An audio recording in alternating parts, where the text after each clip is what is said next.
राम राम दोस्तों, जय बाबा नीम करोली महाराज जी की।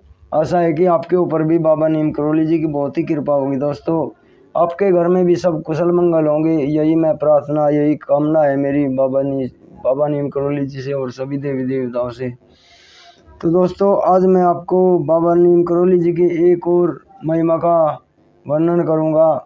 वे घमंड और किसी भी तरह के अहंकार से बिल्कुल भी दूर रहते थे। अगर कोई घमंडी है किसी के, उनके भक्त के मन में भी अगर कोई अहंकार जैसी बात आ गई तो वे उनसे बहुत ही दूर हो जाया करते थे। तो दोस्तों, आज मैं शुरू करता हूँ उनकी एक और महिमा। कानपुर के एक बहुत बड़े उद्योगपति की माताजी ने महाराज जी से कई बार आग्रह किया था कि महाराज जी हमारे घर भी प्रसाद पाएं। महाराज जी ने उनका अनुरोध कई बार टाला, परंतु एक दिन उन्होंने हामी भर दी इसके लिए और कह दिया कि गाड़ी मत भेजना, हम अपने आप आ जाएंगे। दूसरे दिन वे अकेले ही ड्राइवर ब्रजलाल के साथ उन माताजी की कोठी पर पहुंच गए।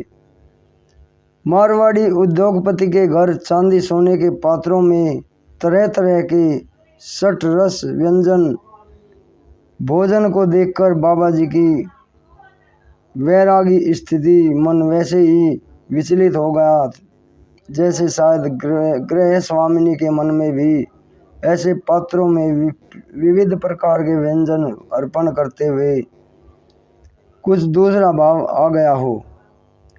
वो भाव था अहंकार का।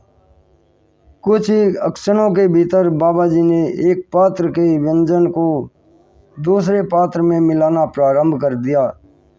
गृह स्वामिनी कहती रह गई, अरे महाराज, यह तो खट्टा था और यह नमकीन था और यह मीठा था, आपने एक जगह मिला दिया, आदि आदि। और बाबा जी ने सभी व्यंजनों का घोल मतोल बनाकर उसे खाना प्रारंभ कर लिया और उसे प्राप्त किया। गृह स्वामिनी अपनी मेहनत से बने व्यंजनों की यह दशा देखकर हतप्रद रह गई और मायूस हो गई। और उधर कार ड्राइवर ने वही व्यंजन एक एक कर पूरा स्वाद लेकर खाए। कुछ देर रुककर बाबा जी महाराज बाहर आ गए और कार में बैठ गए। फिर कुछ दूर जाकर ड्राइवर से बोले, ब्रजलाल, हम तो भूखे रह गए, चल तेरे घर चलते हैं।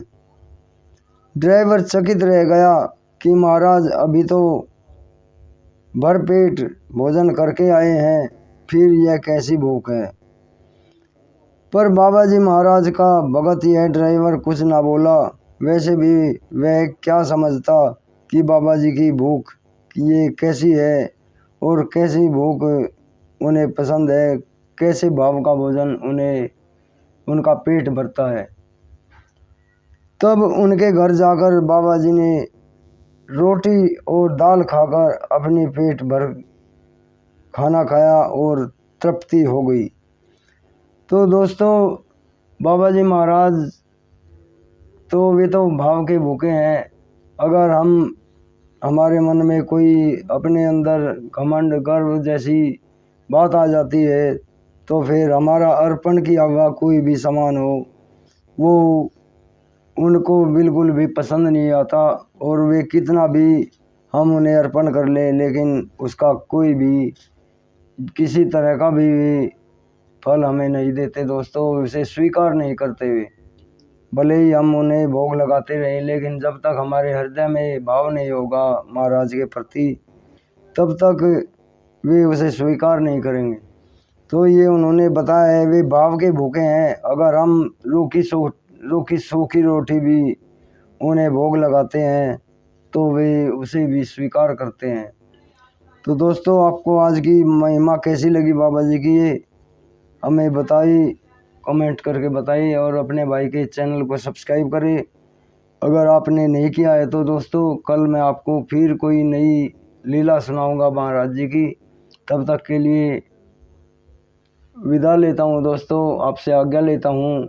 जय बाबा नीम करोली महाराज जी की, जय हनुमान जी की, जय श्री राम।